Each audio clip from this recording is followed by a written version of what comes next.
سورہ کہف آیت نمبر 12 سے 20 تک اردو ٹرانسلیشن۔ پھر ہم نے ان کو جگہ اٹھایا تاکہ ہم یہ معلوم کریں کہ دونوں گروہوں میں سے کس نے یاد رکھی کہ جتنی مدت وہ رہے۔ ہم آپ سے ان کے حالات صحیح بیان کرتے ہیں۔ وہ چند جوان تھے جو اپنے رب پر ایمان لائے تھے، اور ہم نے ان کو اور زیادہ ہدایت دی تھی، اور ہم نے ان کے دلوں کو مضبوط کر دیا۔ جب وہ اٹھ کھڑے ہوئے تو کہنے لگے، ہمارا رب وہ ہے جو آسمانوں اور زمین کا رب ہے، اور ہم اس کے سوا کسی اور کی عبادت نہیں کریں گے۔ اگر ہم نے ایسا کیا تو یہ بات بڑی بے جان ہوگی۔ یہ ہمارے قوم ہے، انہوں نے اللہ کے سوا دوسرے معبود بنا رکھے ہیں۔ یہ لوگ ان کے معبود ہونے پر کوئی کھلی دلیل کیوں نہیں لائے؟ تو اس شخص سے زیادہ ظالم اور کون ہوگا جو اللہ پر جھوٹ گڑھے؟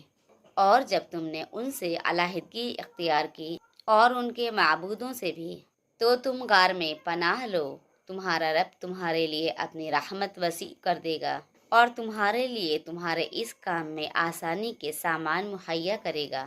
اور جب سورج نکلے تو تم دیکھو گے ان کے غار سے دھوپ داہنی طرف سمٹ جاتی ہے، جب غروب ہو تو ان سے بائیں طرف کترا جاتی ہے، اور وہ لوگ اس غار کے درمیان میں تھے۔ یہ اللہ کی نشانیوں میں سے ہے، جبکہ اللہ ہدایت دیتا ہے وہی ہدایت پاتا ہے، اور جس کو وہ گمراہ کر دیتا ہے تو تم اس کے لیے کوئی دستے راہ بتانے والا نہ پاؤ گے۔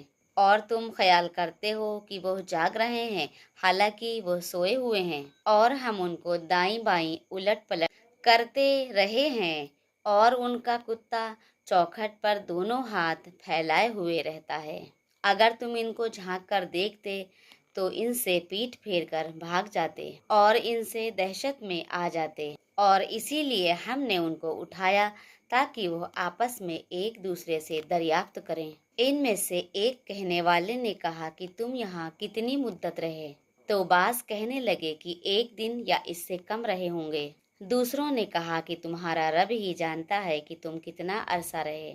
اب تم اپنے میں سے کسی کو یہ روپیہ دے کر شہر بھیج دو کہ کون سا کھانا حلال ہے، تو اس میں سے کچھ کھانا لے کر آئے، اور بھی اچھی تدبیر سے کام کریں، اور تمہارا حال کسی کو نہ بتائیں۔